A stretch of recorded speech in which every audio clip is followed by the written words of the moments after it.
Bien, vamos a dar inicio entonces al estudio del capítulo 5 de esta materia, que es Introducción a la lectura orante y catequística de la Palabra de Dios, parte 3. El capítulo 5 es el que nos habla acerca de los relatos de la creación y de los orígenes, y se centra en la figura de Adán, ¿sí? Bueno, como dijimos anteriormente, los 4 primeros capítulos de esta materia eran como una especie de gran parte metodológica, y ahora vamos a empezar a estudiar los libros de la Biblia en el orden en el que están, siguiendo un orden, por decirlo así, cronológico, es decir, desde lo más antiguo hasta lo más reciente, ¿sí? Bueno, empezamos entonces con esto de los relatos de la creación. Y está bueno recuperar esto que dijimos en el encuentro anterior acerca de el pueblo de Israel haciendo memoria, ¿sí?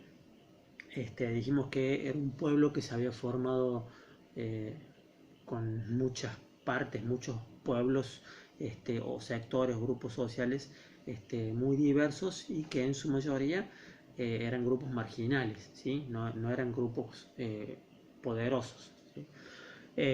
Bueno, estos grupos se fueron como juntando a partir de la experiencia del Éxodo, que no es solamente la salida, el momento de la salida de Israel de Egipto, sino toda la travesía por el desierto y también la instalación en Canaán, ¿sí? En todo ese periodo de tiempo es donde se va formando este pueblo que buscaba dentro de la heterogeneidad algo en común, y ahí encontraban esta idea de un antepasado, de un antepasado propio que los unía, un antepasado común, ¿sí?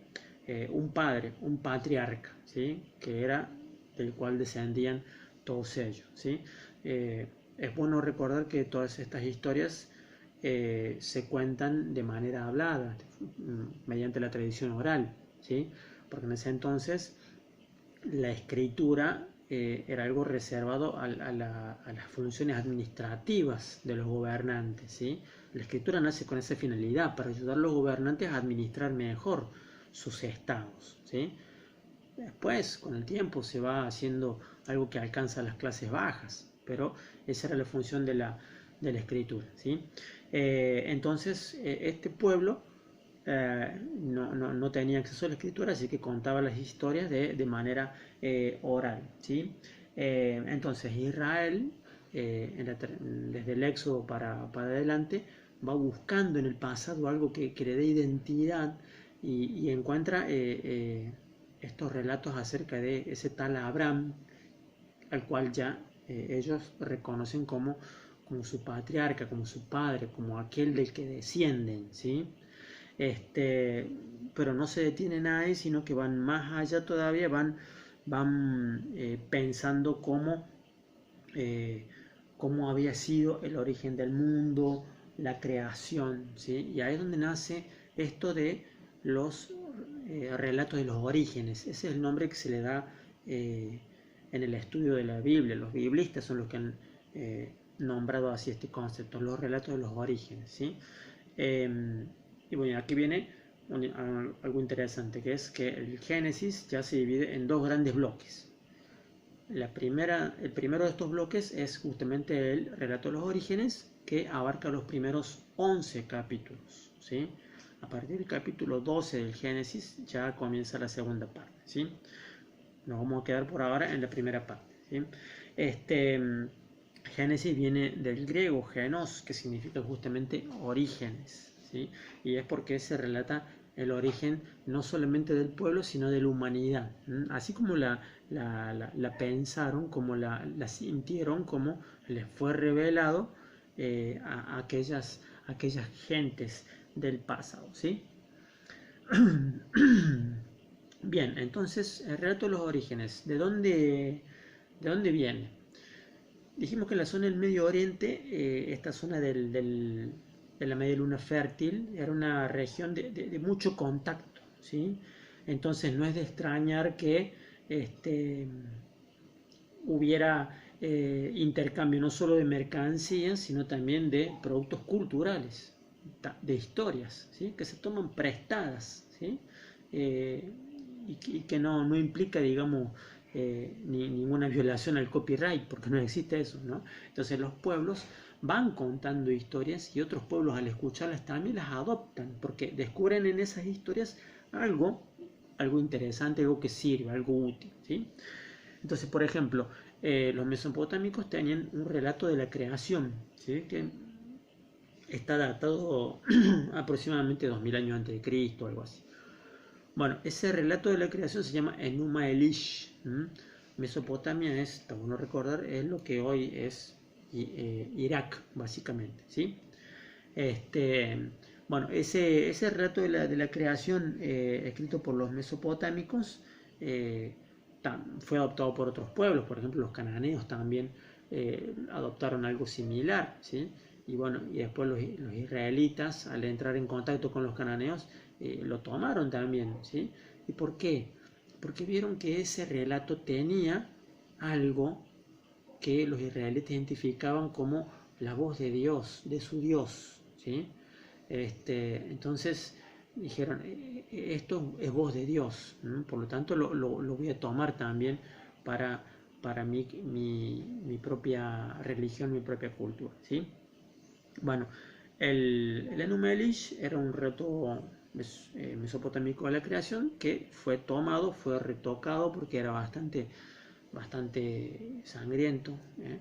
Ya dijimos que la religión de los mesopotámicos era pesimista, ¿no? y otras cosas más, ¿no? Entonces los que pusieron por escrito cuando llegó el momento esta tradición oral de los orígenes lo pulieron, lo suavizaron un poco y así es como llegó hasta nosotros, ¿sí?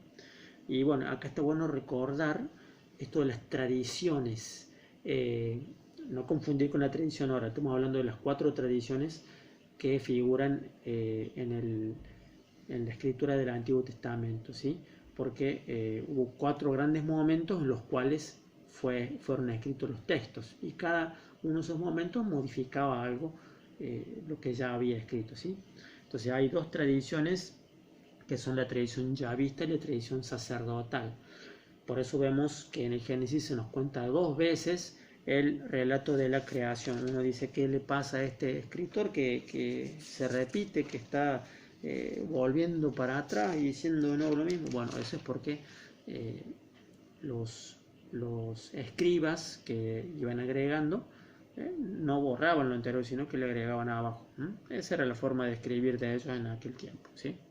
Bueno, entonces, de ahí viene el relato de los orígenes tomado del Enuma Elish, según ustedes lo pueden leer en la página 15 del cuadernillo, ¿sí? Damos vuelta la página y ahí vamos a entrar a desglosar algunos aspectos importantes de este relato de la creación que abarca los primeros capítulos del Génesis, ¿sí? No los 11 completos, ¿sí? Sino una parte sobre la cual ya vamos a hablar, ¿no? Bueno, acá el apunte lo dice y a riesgo de ser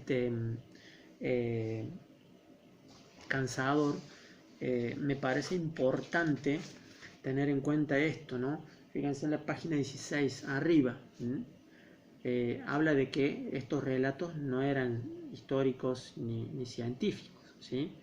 La gente que los escribió no los escribió con esa intencionalidad, ¿sí? Yo creo que nosotros somos los primeros como catequistas que tenemos que tener en claro que estos relatos que hay en el Antiguo Testamento en general y en el Génesis en particular no son relatos literales que cuenten historias verídicas y comprobables, ¿sí? Son relatos que tienen una intención pedagógica. Si nosotros no tenemos claro eso, la gente que acude a nosotros para que le ayudemos a crecer en su fe tampoco lo va a tener claro, ¿sí? Y a la vez nos vamos a llevar una terrible desilusión, porque si yo crecí pensando que Adán y Eva eran personas que vivieron realmente, y después me encuentro con algún texto que desmenuza esto y me doy con que no, ya me vengo abajo, porque todo lo que yo creía no era cierto, ¿sí? Entonces, para evitar ese venirse abajo, lo esencial es tener en claro esto desde el principio, ¿no? Que no son relatos literales. Somos los primeros que tenemos que desterrar esto, ¿sí? Bueno, perdonen si soy pesado, pero me parece que esto es de la máxima importancia, ¿sí? Bueno, fíjense, dentro de los 8 aspectos voy a marcar, 8 aspectos voy a marcar de este capítulo, ¿sí? Lo primero, que está también en la página 16, es el tema de la palabra como creadora, ¿no? Dios dijo que haya, ¿no? Dios va hablando y la creación va sucediendo, ¿no? Esto lo retoma Juan en su evangelio, que empieza así, por eso empieza tan diferente de los anteriores, ¿no? Juan dice: al principio existía la palabra, y la palabra estaba junto a Dios, y la palabra era Dios, ¿sí? La palabra es la que crea. Por eso, justamente Dios le da al ser humano solamente la capacidad de hablar, porque el ser humano va a ser co-creador, ¿no? Dios lo ha puesto para que sojuzgue la tierra. Entonces el ser humano tiene que tener la palabra para poder administrar la creación. La palabra es importante. La palabra es importante. Me acuerdo que en alguna película vi un personaje indígena patagónico que contaba una leyenda de su pueblo, y decía que los dioses que ellos reconocían le habían dado al ser humano la palabra para que dijera cosas importantes, ¿no? Entonces fíjense cómo tiene que ser importante la palabra, que de nuestra boca tiene que salir. Si no va a ser una palabra creadora, más vale no digamos, no hablemos, que el silencio sea lo que ejercitemos, ¿no? Nosotros con nuestras palabras podemos construir, lamentablemente también podemos destruir. Por eso no perdemos de vista, que la palabra es la que crea, y Dios hace la creación a través de la palabra, ¿sí? Bueno, en segundo lugar, acá nos dice que Dios crea no por necesidad, sino porque Él puede hacerlo, y lo hace de manera perfecta. O sea que la creación que Él hace es la perfección. Pero ojo, esto no quiere decir que esta tierra, que este mundo, que esta vida sea la perfección máxima que puede lograr Dios. De hecho, nosotros creemos que hay un cielo nuevo y una tierra nueva a la que iremos a llegar, ¿sí? Esa va a ser una perfección ante la cual esta palidece. Por eso también algo que enseñarles a los catequizandos hay que enseñarles que esta vida no es la máxima aspiración. Después de esta no hay otra, dicen muchos. Hay que enseñarles a erradicar eso, a que no piensen así. Bueno, en tercer lugar, estamos hablando de que Dios crea, ¿sí? Bueno, conocemos el relato del Génesis, ¿no? Va creando los cielos, la tierra, las plantas, los animales. Al último crea al ser humano, ¿sí? Y acá vemos que Dios crea al mundo por amor, para poner después ahí al ser humano, ¿sí? Dios crea al Adán. Adán significa hombre, ¿sí? Y fíjense ustedes, en los primeros 4 capítulos, mejor dicho, del Génesis, no aparece Adán como un nombre propio, ¿sí? Dice el hombre esto, el hombre aquello, el hombre y la mujer, ¿no? Pero recién en el capítulo 5, en el primer versículo, ahí aparece la lista de los descendientes de Adán, y ya ahí Adán pasa a ser un individuo, ¿sí? Pero en los primeros 4 capítulos, Adán es la representación del hombre, ¿sí? Del ser humano, ¿sí? Génesis dice, creó al hombre a su imagen y semejanza. Esto se explica por la importancia que le daban los israelitas también al hecho de no fabricar ídolos, ¿no? A no inclinarse ante ídolos para depositar su fe. Entonces, cuando los israelitas escriben, inspirados por Dios, escriben, Dios creó al hombre a su imagen y semejanza. Quiere decir que la única imagen que el hombre necesita de Dios es el propio hombre, ¿sí? Mirarse a uno mismo implica mirar a Dios, porque yo soy la creación de Él, ¿sí? Soy la obra más perfecta y puro amor hecha por Él. Entonces no necesito ídolos, estatuas, imágenes, ¿sí? Eso es lo que significa que Dios fue creado a su imagen y semejanza, ¿sí?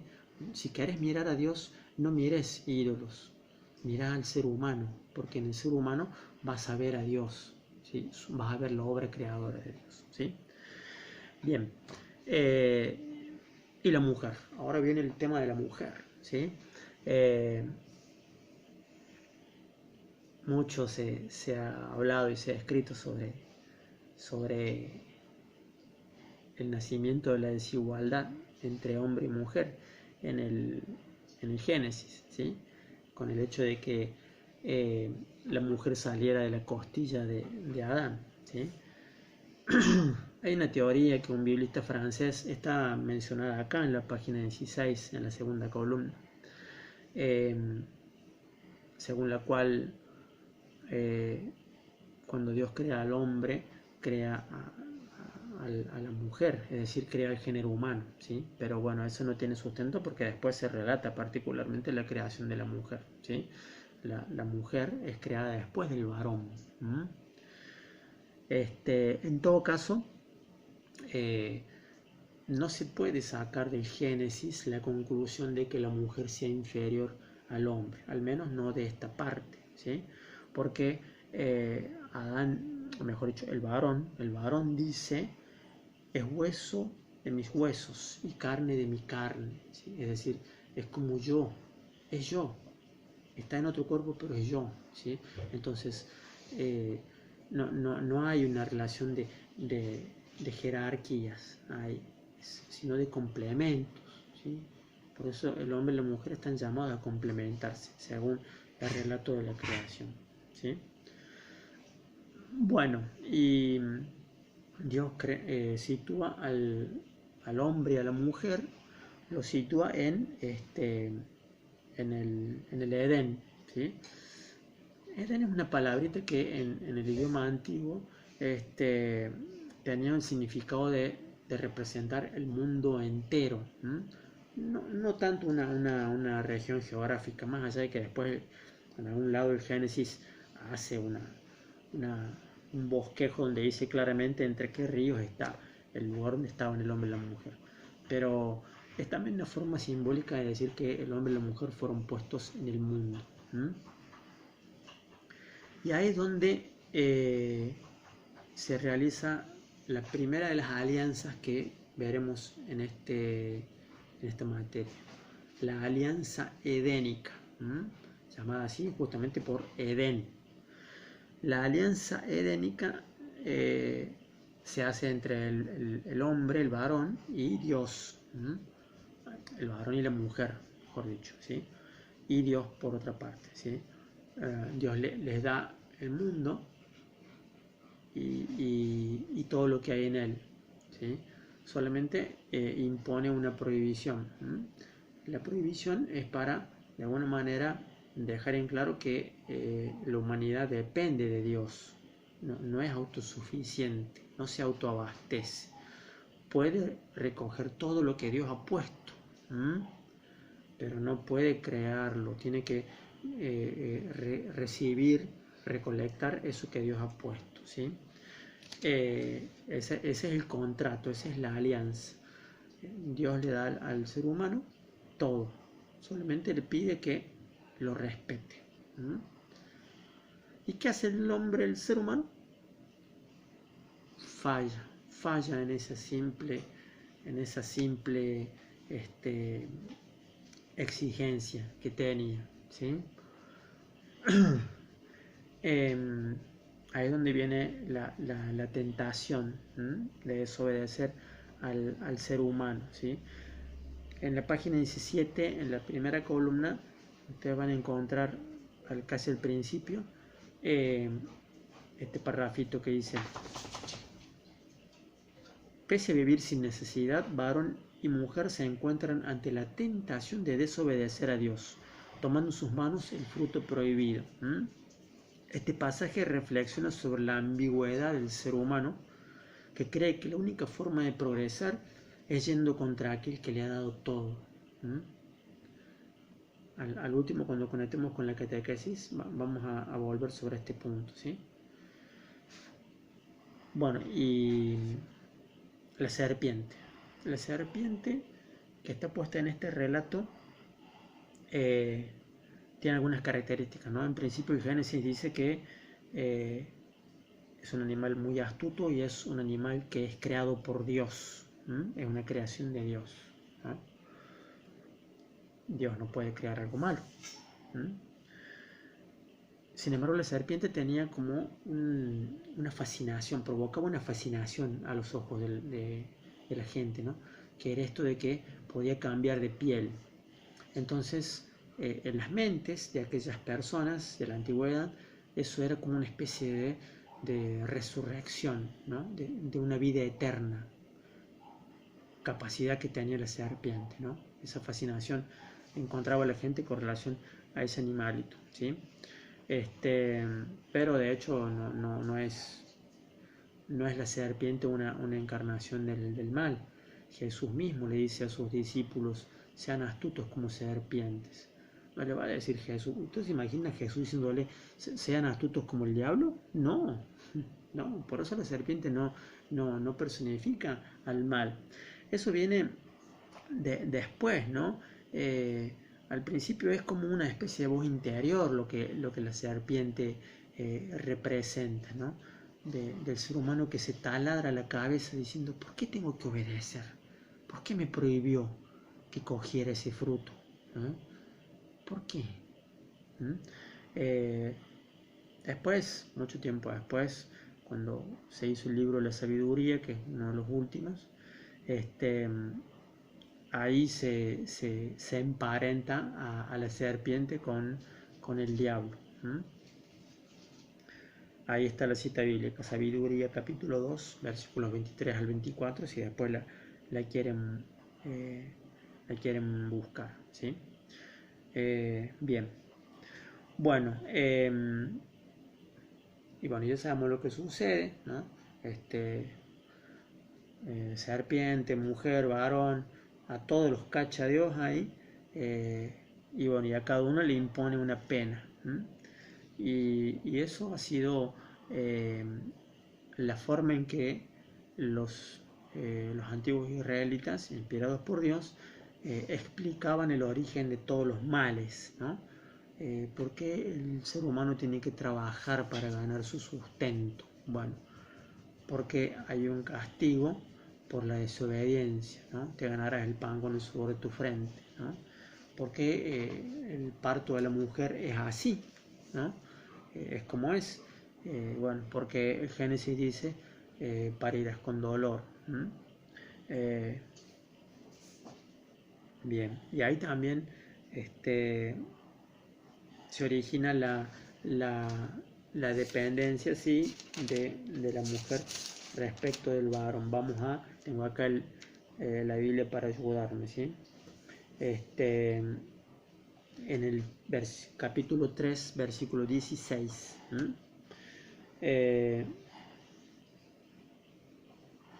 Con dolor parirás a tus hijos, hacia tu marido irá tu apetencia y él te dominará, dice el Génesis, ¿no? Entonces ahí en ese texto esa sumisión de la mujer respecto del varón es una consecuencia de no haber obedecido a Dios. Si hubieran obedecido a Dios, no se habría generado eso, ¿no?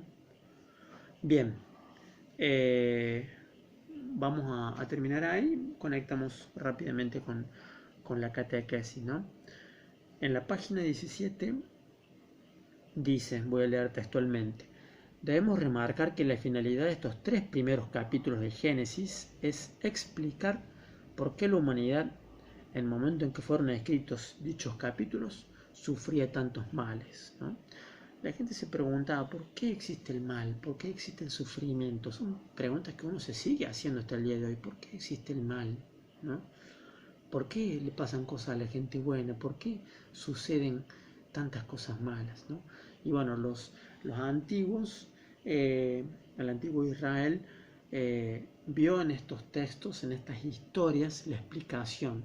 Todos los males que nos aquejan son fruto de la desobediencia hacia Dios, ¿no? Teníamos todo, éramos felices y no lo sabíamos, como se dice en internet ahora, ¿no? Teníamos todo y lo echamos a perder, ¿no? Ese es básicamente el mensaje que nos deja estos 3 capítulos del Génesis, ¿no? Bueno, y después acá nos dice que no tenemos que dejarnos arrastrar hacia el lado científico de Génesis, ¿no? Ya lo dije antes, ¿no? Tengamos en claro que esto no es literal, así que la edad de la Tierra, los millones de años que tiene, el origen de la vida, no son incompatibles con con nuestra lectura del Génesis, ¿sí? Nosotros creemos que Dios creó, es el creador. La forma, los detalles, eso, insisto, no son lo importante, ¿sí?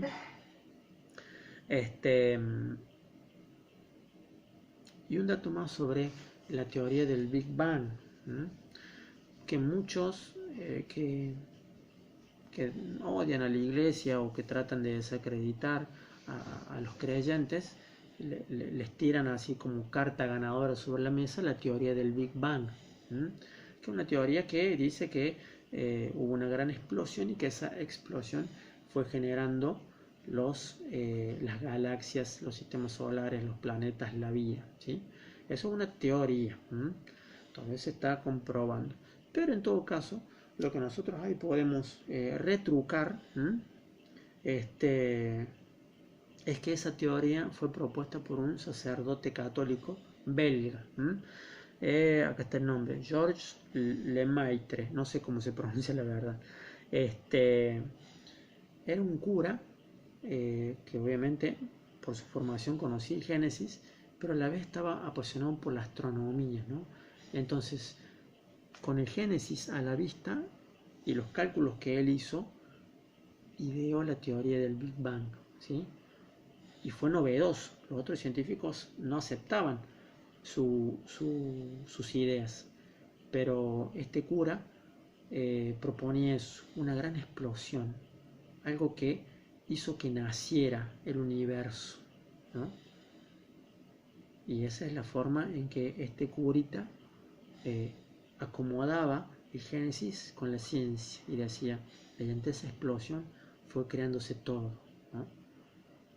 Lo que Lemaitre no dice explícitamente es, bueno, esa explosión fue un acto, fue una acción de Dios, ¿sí?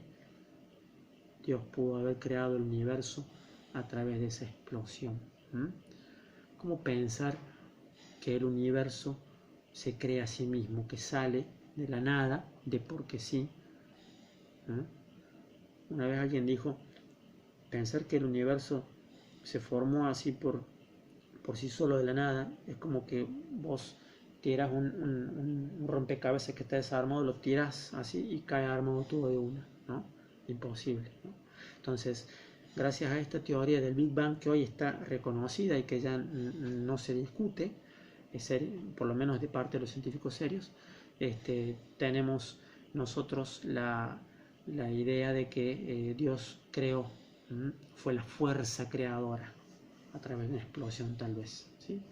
Les voy a dejar aparte un videito que está tomado de la película Noé, que salió hace poquito y que armoniza perfectamente las teorías de la creación con, con las ideas científicas acerca del nacimiento de la vida. Bueno, eso por hoy, ¿sí? Después vamos a seguir.